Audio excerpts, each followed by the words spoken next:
اب بچی کے لیے رشتے نہیں آتے، ایک بچی ایسی ہے تو وہ تو مصیبت میں پھنس گئی نا. بھئی رشتے آئیں گے تو ماں باپ ہاں کریں گے نا. ایسا نہیں ہو سکتا کہ بچی کو بغیر کسی کے کہے خود جا کے کہیں چھوڑ کے آ جائیں. تو بچی کیا کرے؟ بچی تو کچھ نہیں کر سکتی، اور بچی مصیبت میں پھنسی ہوئی ہے کہ رشتے نہیں آ رہے. تو امام بخاری رحمۃ اللہ نے فرمایا کہ دیکھو تم اگر اس تصویر کو زیادہ پڑھو گی نا تو اللہ تعالیٰ تمہیں حالات کی مچھلی کے پیٹ سے نکال دیں گے اور نجات عطا فرما دیں گے. تو امام بخاری رحمۃ اللہ نے طلباء کے اوپر یہ احسان کیا کہ ان کو جاتے جاتے ایک عمل بتا دیا جس سے کہ ان کو کسی عامل کے پاس جانے کی ضرورت نہیں ہے.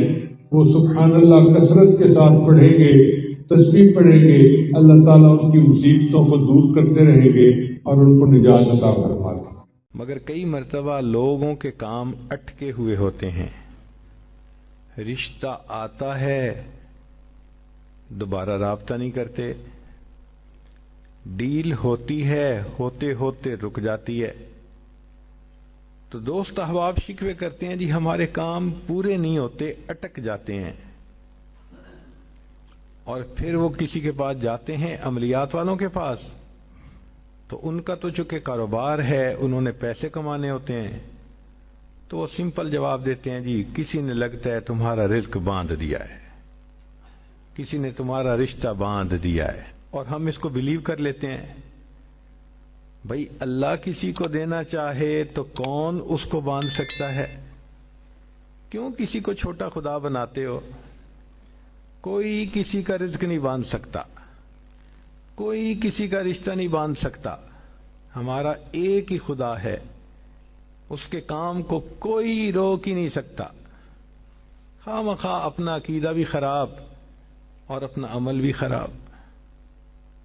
سیدھی بات ہے کہ نبی علیہ الصلوۃ والسلام نے جو باتیں سکھائیں ان کو کریں، خود بخود عملیات سے جان چھوٹ جائے گی.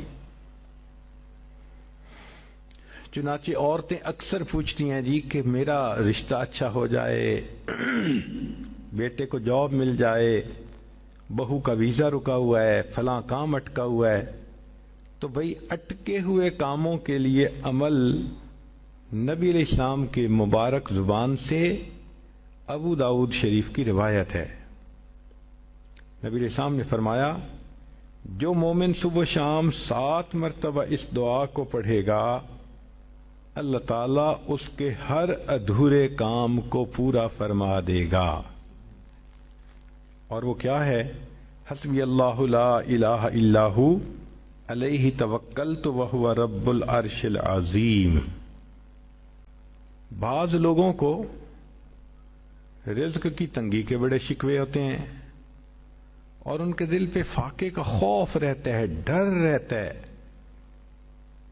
اور فاقے سے بچنے کے لیے وہ سارا دن کاروبار کے پیچھے بھاگتے دوڑتے بھی رہتے ہیں.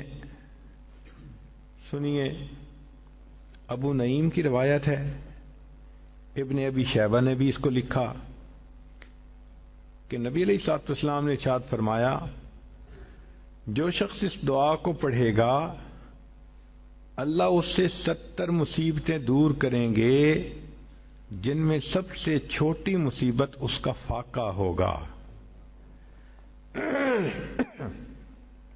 جو شخص اس دعا کو پڑھے اللہ تعالیٰ اس سے 70 مصیبتوں کو دور فرمائیں گے اور سب سے چھوٹی مصیبت فاقہ ہوگی.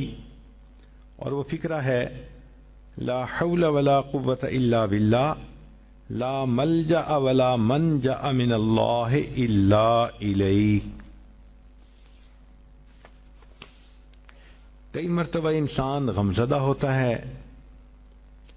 اور سوچتا ہے میں تو اکیلا ہوں، میرا ساتھ دینے والا کوئی نہیں، ماں باپ فوت ہو گئے، کہاں جاؤں، کس کو دل کا غم سناؤں، میرا غم کیسے دور ہو. نبی علیہ الصلوۃ والسلام نے فرمایا، کنز المال کی روایت ہے کہ قرآن مجید کی ایک آیت کو 3 مرتبہ یقین کے ساتھ پڑھ لیں اللہ تعالیٰ غمزدہ دل کو تسلی فرما دیتے ہیں. لا الہ الا انت سبحانک انی کنت من الظالمین.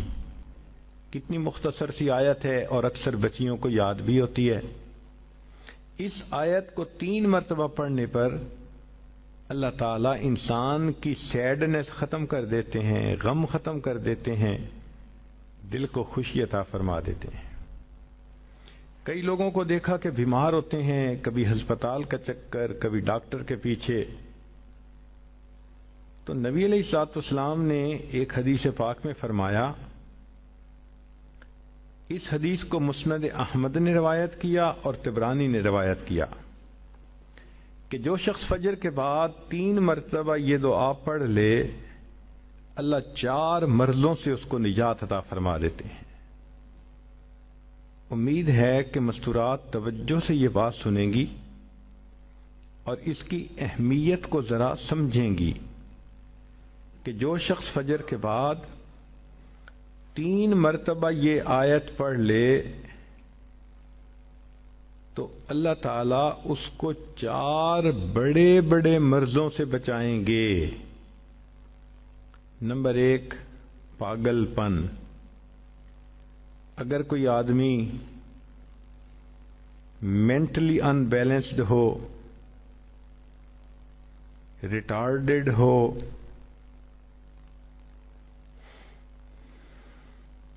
یا جس بندے کو چیزیں بھول جاتی ہوں یا چیزیں یاد نہ رہتی ہوں، ذہن سے متعلقہ جو بیماریاں ہیں وہ اسی پاگل پن کے زمرے میں آئیں گی. یا کسی کو مرگی کی بیماری ہوتی ہے، وہ بھی اسی زمرے میں آئے گی. تو پہلی بیماری جو اللہ تعالیٰ دور کرتے ہیں وہ ہے پاگل پن، اور دوسری بیماری کوڑ پن. کوڑ پن کہتے ہیں چہرہ بدصورت ہو جانا. یہ بھی ہو سکتا ہے کہ برس کی بیماری ہو جائے، جیسے بعض عورتوں کو جلد بالکل سفید ہو جاتی ہے اور عجیب بدنما چہرہ ہو جاتا ہے، یا کئی مرتبہ جسم پہ تل اتنے نکل آتے ہیں، دانے اتنے نکل آتے ہیں کہ چہرہ بدنما ہو جاتا ہے، یا چہرے پر داغ پڑ جاتے ہیں کالے رنگ کے.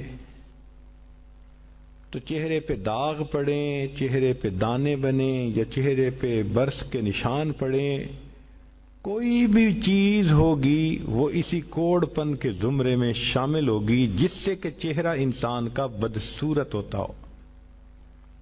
یہ بیماری بھی اللہ دور فرما دیں گے.